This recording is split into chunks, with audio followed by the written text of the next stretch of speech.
What's up, everyone? Welcome back to Simply a Breeze. So this past weekend we went up to Lake Granby. It is a large lake here in Colorado, and we went ice fishing on the lake for the first time this ice fishing season. We've gotten out on the ice a couple of times this year, just not on Granby. Granby is our main lake that we like to go ice fishing on, but it is a little bit of a trek for us to get there.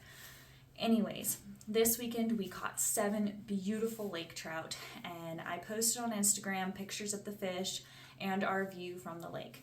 So now I'm going to show you the process that we took to brine the fish. We are now smoking it, and it's what we're going to have for dinner. So I'm going to take you along and show you how we prepare this amazing meal. All right, so we got this smoker from a friend, and inside we've got all of our trout fillets. So we're smoking all 7 trout.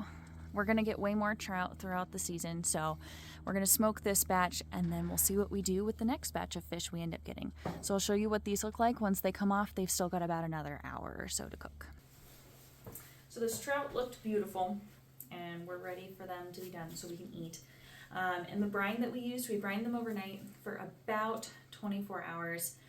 We got them filleted out last night, but we brined them just in water, salt, and brown sugar. That's all it was. That's all we used. So very simple brine. We used it last time. And so we just threw it on the smoker. My fiance is loving the smoker, and he actually knows what he's doing with the smoker, whereas I'm just benefiting from his efforts. So I'll do everything else, but he's taking care of the smoker. So I'll take you along once we get the rest of dinner made and ready to go. Okay, so while the fish is smoking outside, we're gonna go ahead and get our rice cooking right now, and then we're just gonna pop a veggie on the stove, steam it, and we're gonna be all set to go. I won't do anything special for my rice. I just measure out between 1/2 cup and 2/3 of a cup.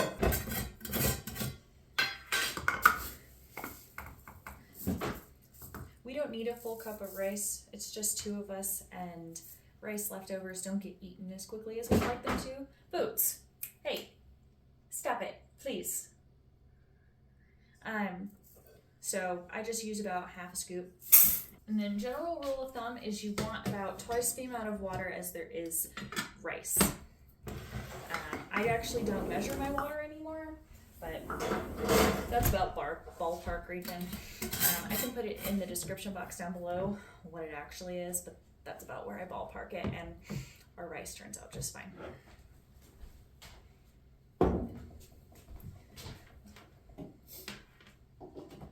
Right. Now our rice is cooking, so once that's done, I'll turn the rice cooker off, and it'll just stay nice and warm until the fish is ready to go. All right, this is most of the smoked lake trout, and it is absolutely superb. All right, to finish off dinner, we're just doing canned corn. We're in a pantry challenge, and I've had this corn for an embarrassingly long time. So it's time to go through it and get it out of this house, because I'm not a huge corn fan. Reed, are you a huge corn fan? Nope. Yeah, we're not corn fans, but I went and bought corn from Costco, so we're getting it out of the house one way or another.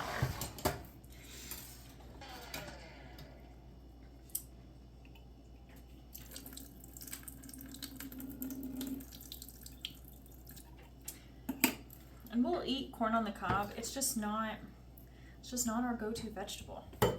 We prefer broccoli and cauliflower and carrots and stuff that actually adds a little more nutritional value to our meal instead of just not.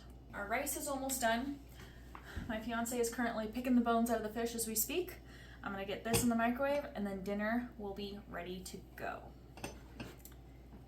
And this is dinner. So what we're gonna do is we are going to eat these tonight. We deboned these, and then these we're gonna package up into food saver bags, and we're gonna pop them in the freezer, and then whenever we want fish, it's technically already cooked, it just needs to be thawed, and we're ready to go. And so that is our first meal for this week. And just like that, we've got 4 more meals from a weekend of ice fishing. So we skipped Tuesday and we're going to Wednesday because I wasn't feeling very good on Tuesday, so nothing was recorded. And then on Wednesday, I didn't have the opportunity to pull out my camera, but I did take some pictures because it was far more convenient. On this day, we went ahead and used up some suddenly pasta salad that had been in our pantry for a while, and we just needed to use it up and get it out. And then I wanted something relatively quick and simple, so I just popped some chicken into the oven, and we had baked chicken and steamed vegetables for dinner. Tonight we're going to be making tater-tot hot dish or tater-tot casserole. It was something that my fiance requested. This is one of his favorite meals, and so I figured I'd oblige.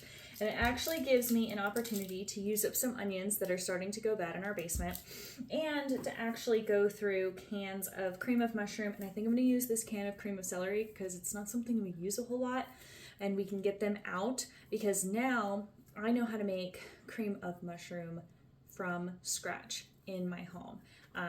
So if you're curious about that, check out Becky at Acre Homestead.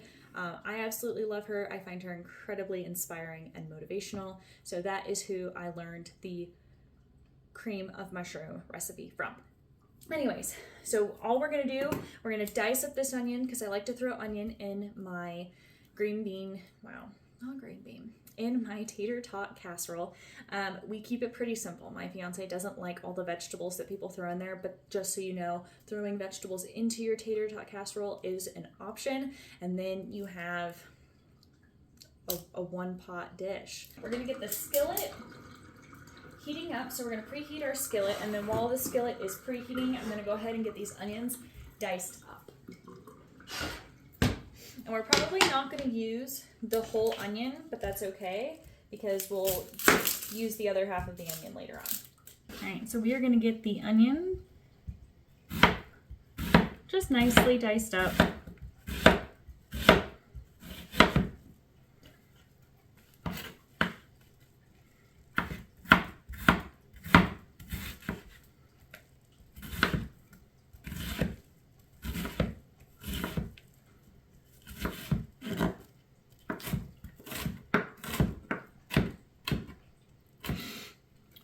This is a strong onion, guys. All right, and then I'm going to put this in a container and put it in the fridge for storage for later. Now that this has calmed down, looks like my ground beef is still just a little bit frozen on the inside. That's fine, it'll cook up just fine. I just need to get it broken apart.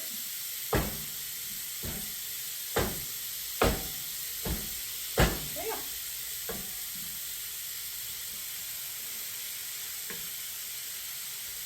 And then I'll just let this sit for a little bit so it can brown on up. And then all I'm going to do once the ground beef is browned is I'm going to add our onions, let the onions cook for a little bit until they're translucent, and then I'll bring you back and I'll show you how we're going to mix this. It's going to come together in a minute. Do you see all this browning we've got going on right here? That is all flavor. It is not burnt. It appears a little darker on my phone, but this is a beautiful browning on the skillet. And this is where we're gonna get a lot of that flavor from. Okay, so now I'm gonna go ahead and just add our onions.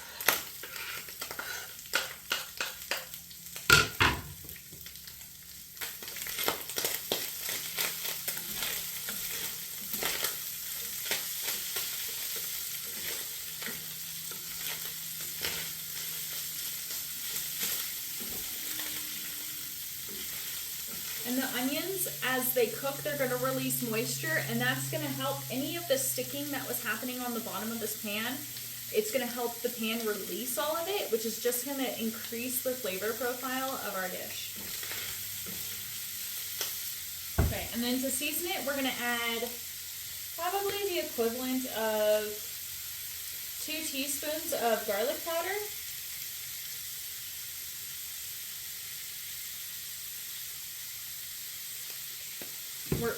We're big fans of garlic in this house, so if you want to go a little lighter on the garlic, you totally can. We're going to add some pepper.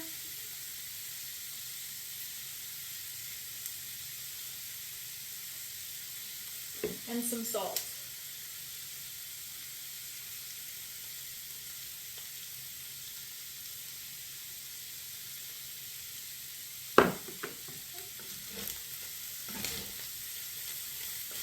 It's Lee and Perrins, I think that's how you pronounce it, Worcestershire sauce. And it just gives it a little something.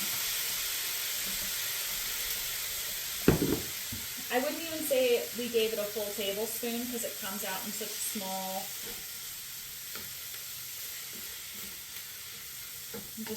little bits.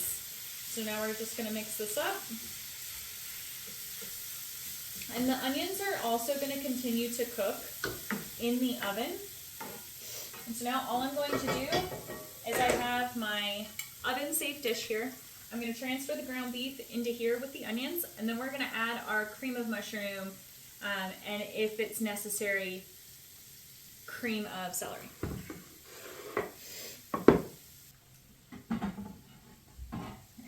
We're going to transfer this.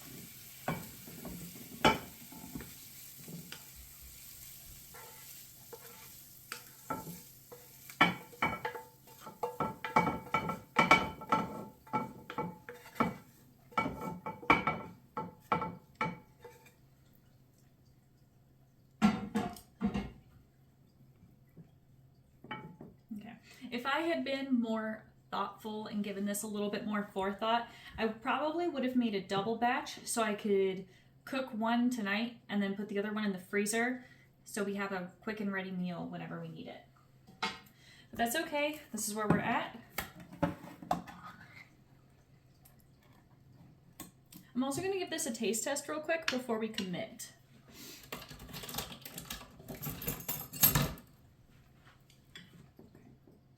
Just to make sure we flavored this well.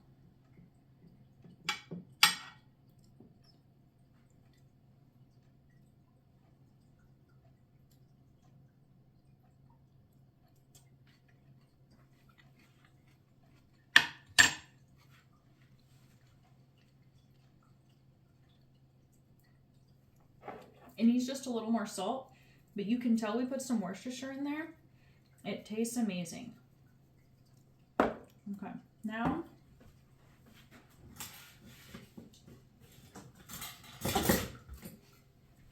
you're going to get a spatula so we can scoop out all of the cream of mushroom.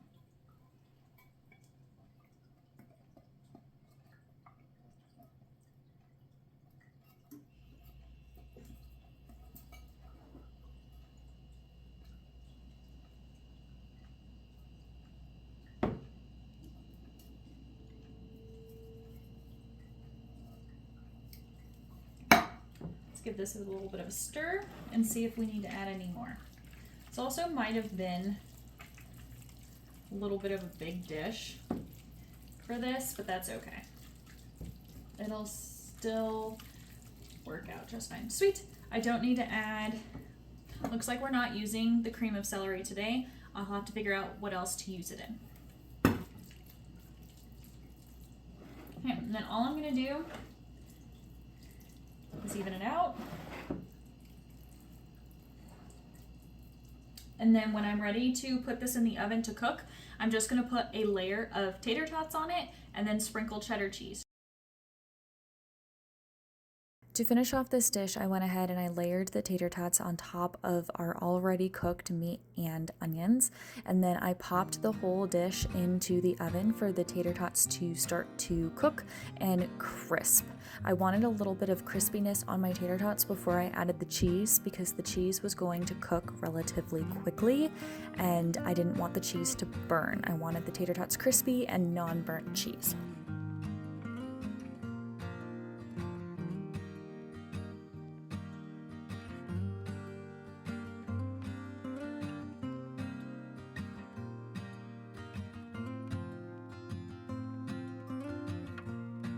On this day, I chose to make us grilled cheese with some canned tuna that we had in our pantry.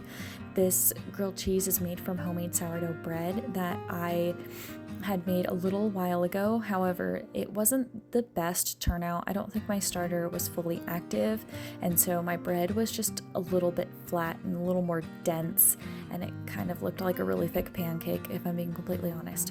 So I wanted to get this bread moved out of my fridge so that way I could have some far more superior sourdough bread that I was going to make later on. So on this day, all I did was make up some beautiful sourdough grilled cheese sandwiches with some tuna.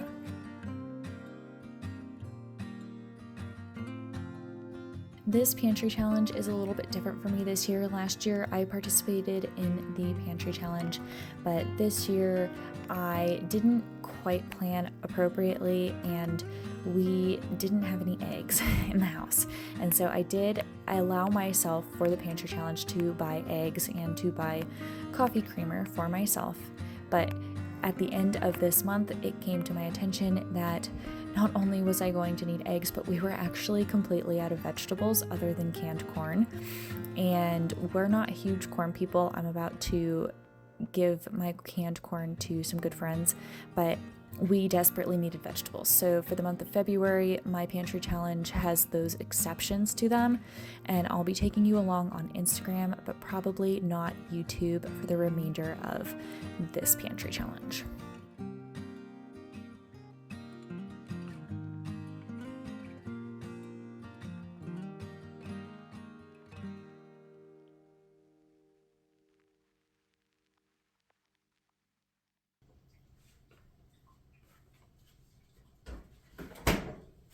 What is up, everyone? We are back. It is Saturday of week 4 of the pantry challenge, and today we are moving through some bell peppers I have in the freezer, and to do that we're going to make goose fajitas. If you like the classic fajita dish, you're going to love goose fajitas. If you're a hunter and this is a waterfowl, or I think it's an upland bird, yeah.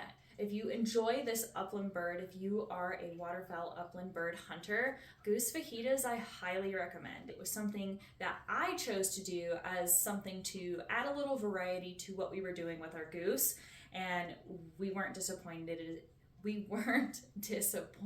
And it is now easily one of my favorite ways to eat goose. So I'm going to take you along on this journey to add to this week. First, I had our goose brining in just salt, water. I did add a little bit of garlic to give it a little bit of seasoning, and it's been brining for well over 24 hours because we were supposed to eat it last night and we didn't. We chose grilled cheese and tuna, as you will see earlier in this video. So what we did is we brined it. Now I'm going to go ahead and rinse it out. That helps draw some of the blood, and it helps take away some of that gamey flavor. Goose is not as popular, I've learned, with a lot of people, but if it's cooked right, if it's prepared right, I think it's absolutely delicious. So that is why we brined it, just to help take away a little bit of that gamey flavor. Let me go ahead and rinse it off, and then I'm going to show you what we're going to do to prep our fajitas.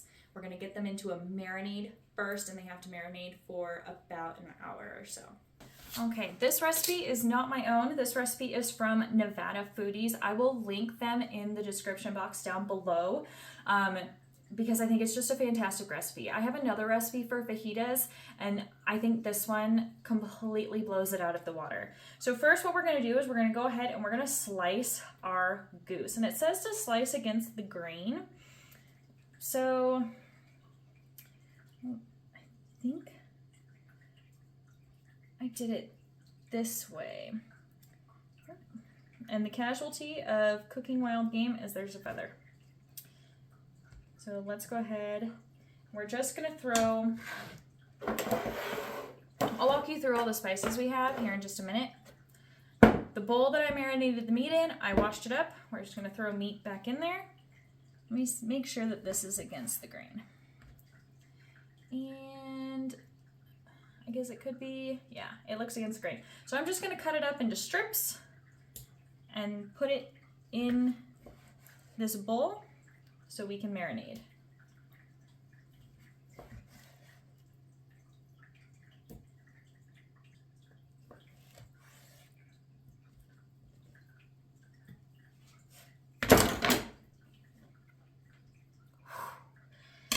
That was a close one. This apron needs to be cleaned anyways. We're gonna put this in the sink.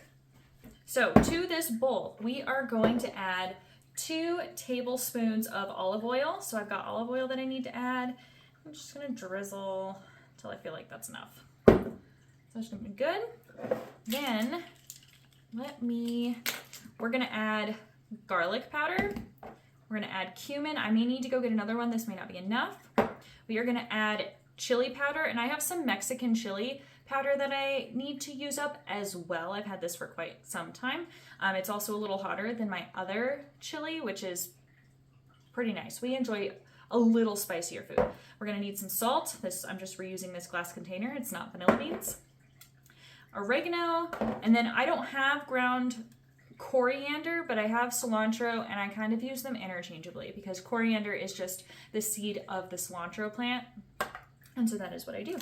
Now, what we need a teaspoon of coriander, and this is a half teaspoon, so I'm going to do 2 scoops of this.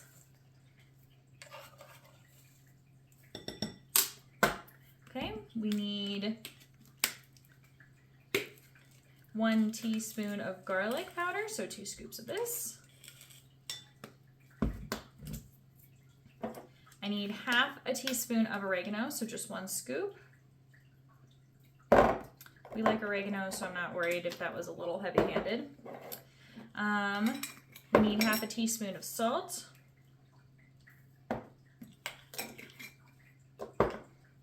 And then we need a tablespoon of cumin. That is not enough cumin. And we need oh goodness, I'm getting myself all confused, guys. Okay, we also need 1 teaspoon of chili powder, and then I'll go get us some more cumin.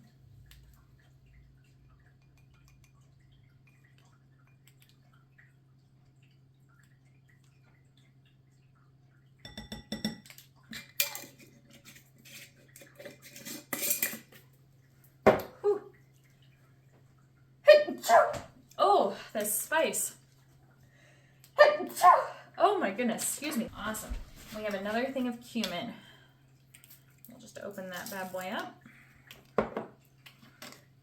We need 1 tablespoon of cumin. So we're just gonna dump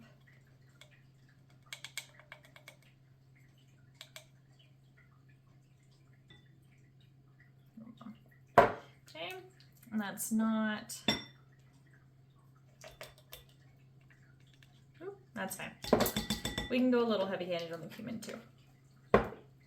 Oops. Right. Then all we're gonna do now is mix it on up, get it evenly coated around the goose slices. And this is a very small batch. We probably won't have leftovers. I should have been thinking just a little bit more and pulled out enough for us to have leftovers, but it's all good. We're gonna be just fine. Okay, we're gonna get that nice and coated. There we go. Okay. I'm gonna put some saran wrap over this, and we're gonna chill it and put it in the fridge for an hour to let all of the flavor kind of absorb into the meat, and I'll see you guys when we come back to cook it on up. All right, our goose is nice and marinated. It's been just a little over an hour. I'm getting pretty hungry, so I'm gonna get this cooking. I'm gonna show you how we're gonna finish this off and get it cooked up all in the skillet. One of the great things about fajitas is it's an all-in-one dish, which I'm all for. Less dishes that I have to do, less dishes that my fiance has to do. So it's pretty great, okay? So I'll walk you through this step by step, what we're gonna do. It's gonna come together really quickly, which has kind of been my motto right now, given that we've just been so busy and have a lot of other things going on. I need quick, I need easy, I need simple. Okay, so I froze bell peppers back in December because I bought them from Costco. So these bell peppers, they freeze beautifully, but unfortunately when you freeze them, you can't eat them raw going forward because then they just get all soggy. But they're great in cooked dishes, which is why I'm going to use them up for fajitas. I also need, I need onion. I gotta grab an onion.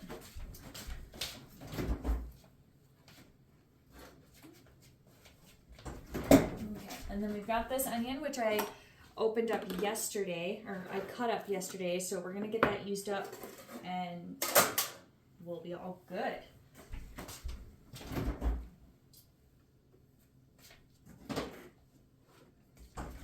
I also clearly can't stop running to the fridge because I keep forgetting things, but we're going to actually saute all of this up in butter. Okay. So what we're gonna do is we're gonna get the butter cut up first, so that way I know it's there. And then it said 2 tablespoons of butter. Sure. We'll call that 2.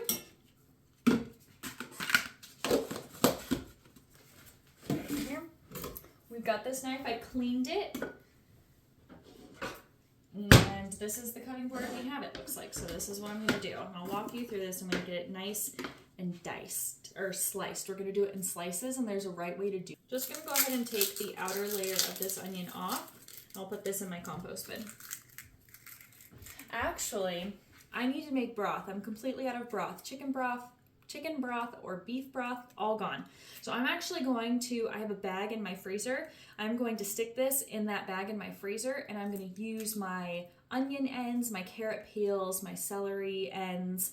I'm just going to chuck that into my broth when I get ready to make that. I'm hoping I can be able to make it here in the coming weeks.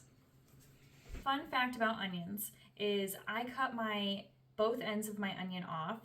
And so when you want to cut onions and you're just going to do slices, you actually want to cut from pole to pole. You don't want to cut this way towards the pole. You want to cut this way. I don't know exactly how to describe it, which is why I'm a very visual person. So I'm hoping this is coming off properly.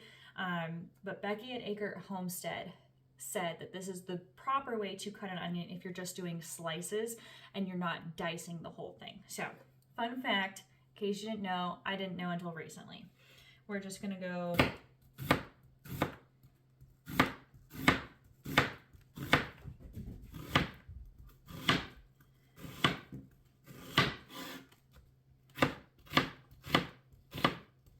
okay, so we got nice thin slices. I'm going to go ahead and just put this back in the bowl that I had the onion in originally until I am ready to throw the onion into the pan. Next, we're going to turn our skillet on to medium heat. We're going to get this butter melted, and I'm going to get this package of peppers opened up. Please ignore the mess over here. This is real life. This is where I'm at. Okay, this is also why I'm wearing an apron. Now that this is ready to go, I am going to go ahead and brown my meat first and get this all cooked up in here. And I'm just going to use tongs.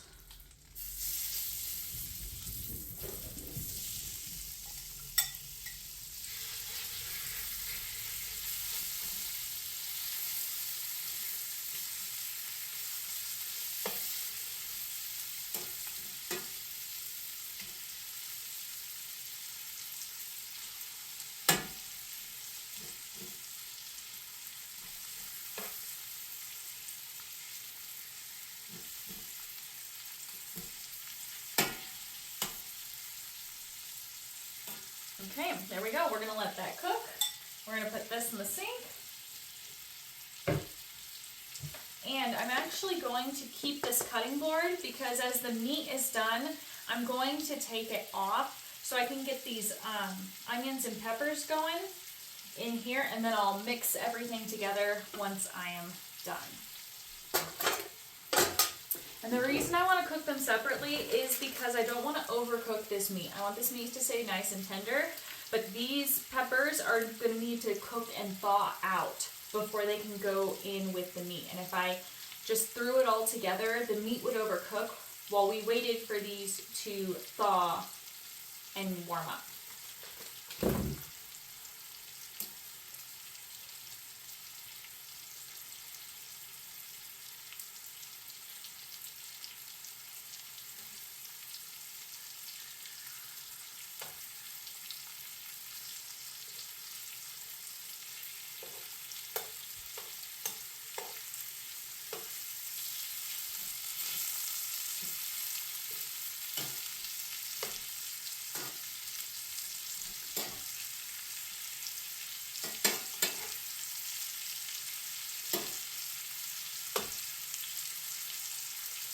if you don't have goose, if you just want to make fajitas, this recipe is perfect, and I highly recommend it, and I hope you give it a shot because it smells amazing. Okay, so now that my meat's got some browning going on it, I don't want to overcook it, so I am just going to get some color on it. And take it off.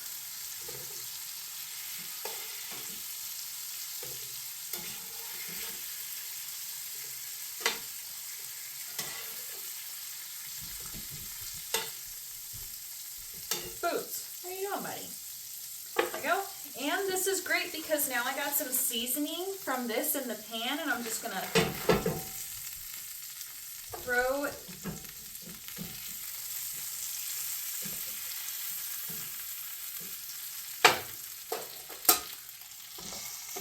we're just gonna put that lid on right there to help capture some of the steam. And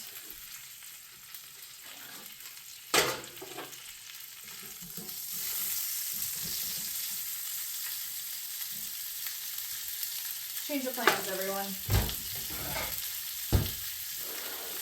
I should have just defrosted this. I did not. Don't do what I just did.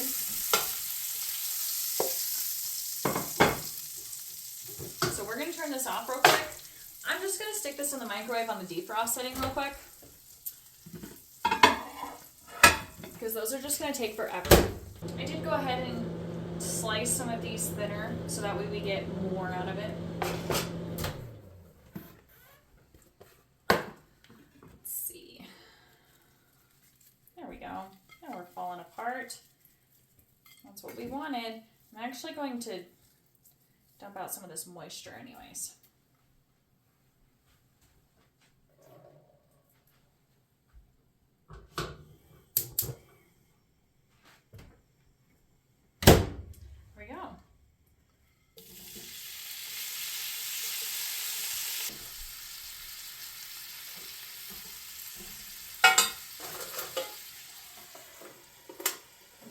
So even though I put these in the microwave, I just wanted them to be separated.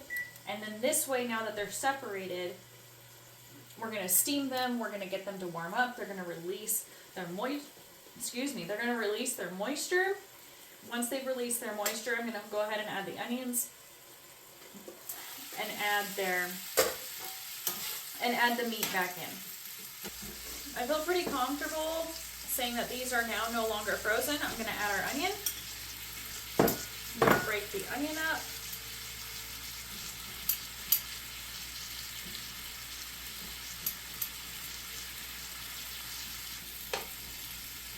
Okay. Now we're going to add our meat back in because everything is technically warmed through, and we're going to get the meat finished cooking. Let me go ahead. I'm going to use the back of my knife, but I don't want any of this seasoning going to waste. This stuff is too good to let go down the drain.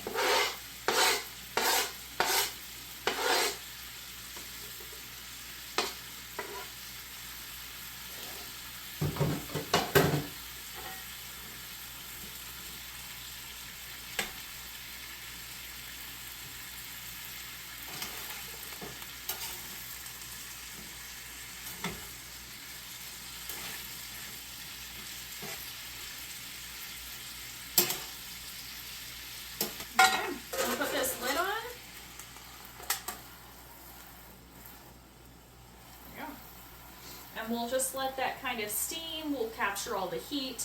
We'll get everything cooked through. And then that's it. Our fajitas are going to be done and we're going to be ready to eat dinner. Okay, and just like that, these fajitas are done. The catch with goose, if you do want to use goose, is you don't want it to be overcooked. Goose is one of those red meats that is much better when it is on the rare to medium rare side. If you overcook it, there's not a whole lot you can do. So I'm trying not to overcook this. Let me give one a taste test. Let me find a little bit of a bigger one just to cut in half and make sure we didn't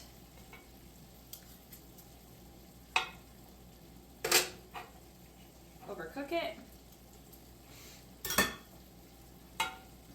Let's see. Perfect. Absolutely.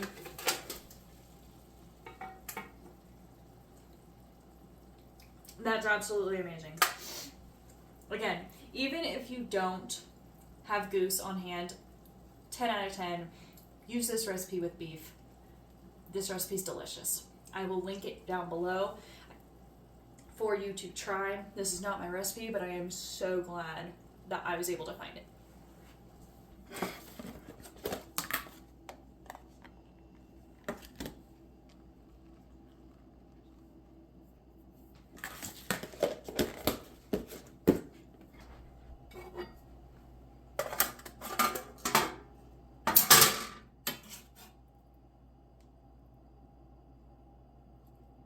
Grab some of the veggies here, a little bit of meat. This is gonna be a pretty hearty fajita because I'm not using small taco tortillas, and that's okay. We like a good hearty meal too. Look at how good this looks, everyone. It's incredible. Of course, we need some sour cream.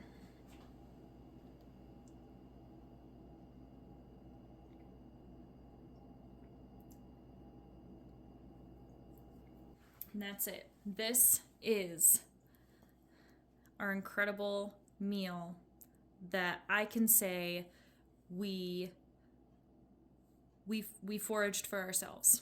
This is so rewarding.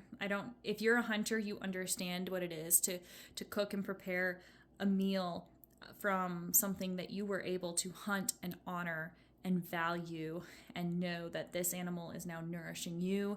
And with the circle of life, you're eventually going to be the one that nourishes these animals when the time comes.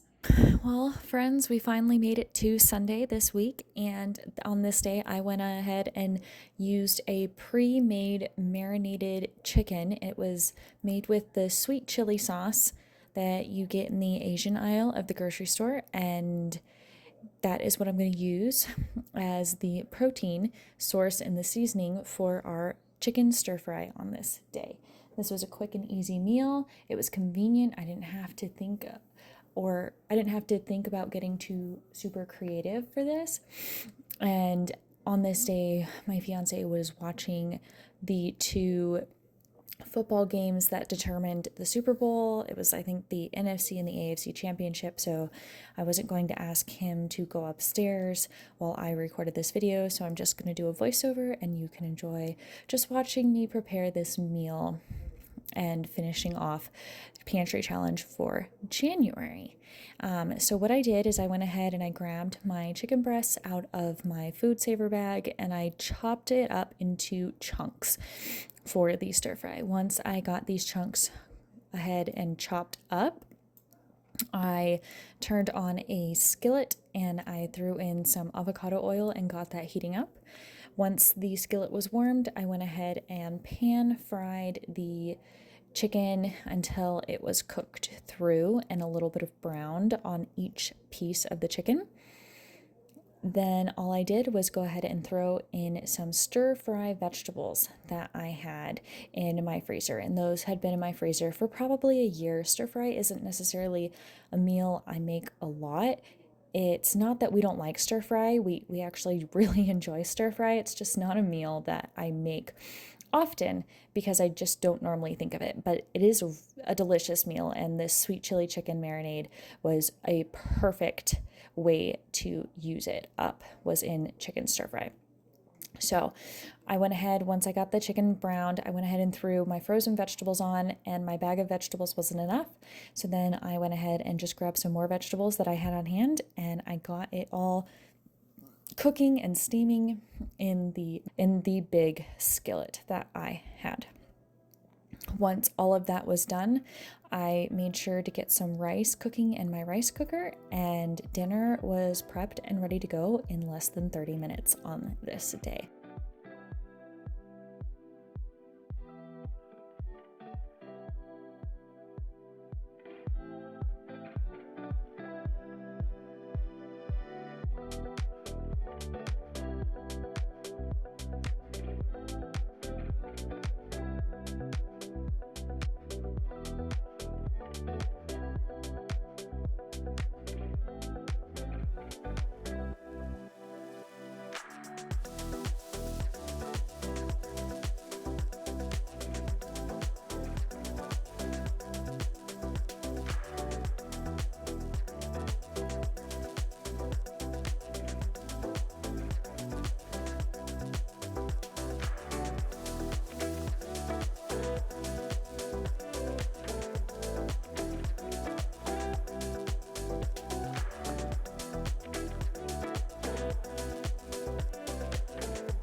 thank you for being here, and I appreciate you watching and liking and subscribing to my channel. If this is content you're interested in and you would actually like to see more of these videos, please let me know in the comments down below. But I hope you enjoyed these videos, and I will see you next time.